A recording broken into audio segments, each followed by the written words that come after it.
All welcome back to our channel. ఎలా ఉన్నారు అందరూ? నేనైతే చాలా బాగున్నానండి. మరి ఇవాల్టి వీడియోలో బీరకాయ కూర పాలు పోసుకొని ఎలా చేసుకోవాలో దాని తయారీ విధానం ఏంటో చూపించేస్తానండి. బీరకాయ కర్రీ అయితే మనం నోట్లో నెయ్యి వేసుకుంటే ఎలా కరిగిపోతుందో అంత కమ్మగా చాలా బాగుంటుందండి. పాలు పోసుకొని చేసుకుంటే కనుక ఫస్ట్ మీ చాలా అంటే చాలా బాగుంటుంది. ఒకసారి మీరు కూడా తప్పకుండా ట్రై చేసి చూడండి ఈ రెసిపీని. ముందుగా బీరకాయ ముక్కలను అయితే మీకు కావాల్సిన షేప్లో కట్ చేసి పెట్టుకోండి. ఇక్కడ నేను చూపిస్తున్నట్టుగా కట్ చేసి పెట్టుకున్నాను. తర్వాత కడాయి పెట్టేసుకొని అందులో ఆయిల్ వేసుకోవాలి.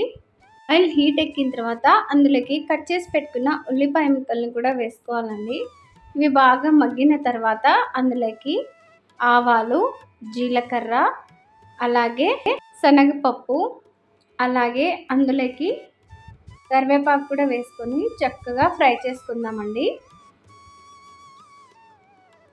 చాలా బాగుంటుంది రెసిపీ అయితే.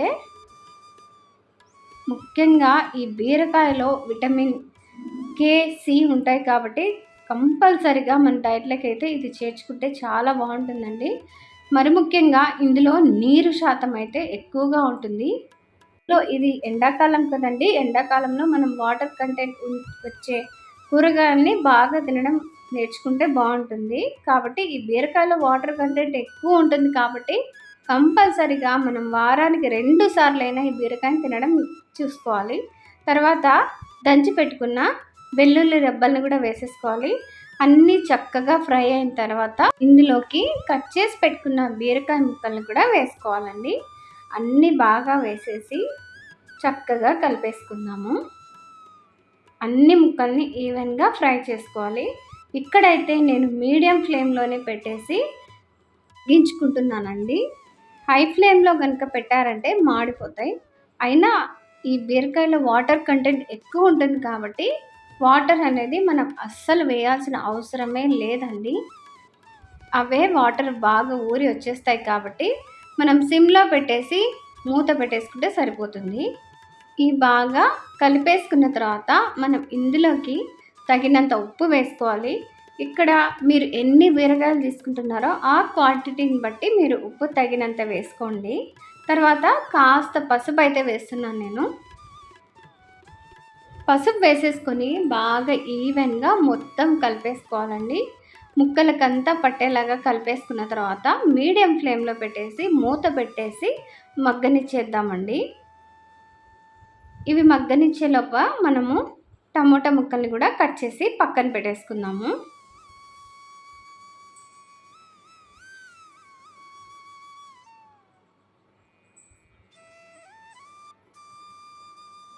తర్వాత మూత తీసేసి మళ్ళీ బాగా కలిపేసుకోవాలి ఒకసారి. తర్వాత మనం ఇందులోకి కట్ చేసి పెట్టుకున్న టమోటా ముక్కలను కూడా వేసేసుకుందాము. ఇది ఎక్కువ టైం కూడా పట్టదండి. చాలా త్వరగా అయితే అయిపోతుంది. కట్ చేసి పెట్టుకున్న టమోటా ముక్కల్ని కూడా వేసేసి మొత్తం అంతా కలిపేసుకుందామండి. కలిపేసుకున్న తర్వాత మూత పెట్టేసి దీన్ని కూడా మగ్గనిచ్చేద్దాము. తర్వాత మూత తీసి చూస్తే ఇలాగ వాటర్ అయితే ఉంటుందండి. బాగా కలిపేసుకోవాలి. మొత్తం దగ్గరికి వచ్చేలాగా చూసుకోవాలండి.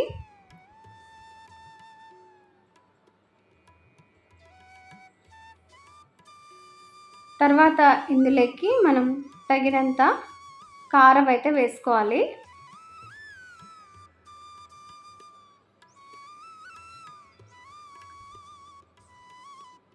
కారం కూడా మీరు ఎంత స్పైసీ తినగలుగుతారో అంత స్పైసీ తగ్గట్టుగా కారం అయితే వేసుకోండి. ఇక్కడ నేను 2 టేబుల్ స్పూన్ల కారం అయితే వేసాను. వేసేసి చక్కగా ఈవెన్గా కలిపేసుకుందాము.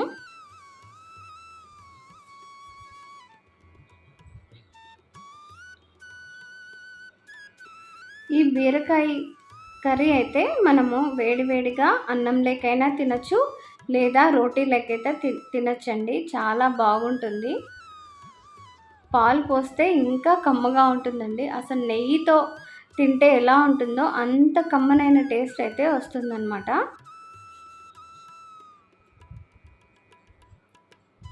ఇలా బాగా చక్కగా కలిపేసిన తర్వాత మూత పెట్టి ఇంకొకసారి ఒక్క నిమిషం పాటు అలా మగ్గనిచ్చేద్దాము. మళ్ళీ తర్వాత మూత తీసి చూస్తే ఈ విధంగా దగ్గరికి పడిపోయిందండి కూర అయితే. ఇప్పుడే అసలైందనమాట. లాస్ట్‌లో ఇంకా మనము ఇక్కడ పాలు ఇక్కడ నేనైతే 3/4 భాగం గ్లాస్ పాలైతే ఇక్కడ నేను కలుపుతున్నానండి. వేసేసిన తర్వాత అలాగే కలిపేసి స్టవ్ ఆఫ్ చేసుకొని తినొచ్చండి. లేకపోయినా మీరు ఒక 2 నిమిషాల పాటు మీడియం ఫ్లేమ్‌లో పెట్టి కాస్త మగ్గనిచ్చి స్టవ్ ఆఫ్ చేసుకుంటే సరిపోతుంది. ఎలా అయినా సరే చాలా అంటే చాలా కమ్మగా అయితే ఉంటుందండి. Trust me. తప్పకుండా ఈ రెసిపీని ఒక్కసారైనా మీరు ట్రై చేసి చూడండి. మళ్ళీ మళ్ళీ చేసుకొని తింటారండి. ఎప్పుడూ రెగ్యులర్‌గా చేసుకునే కర్రీస్‌లా కాకుండా దీన్ని ఇలా డిఫరెంట్‌గా ట్రై చేసి చూడండి బీరకాయతో.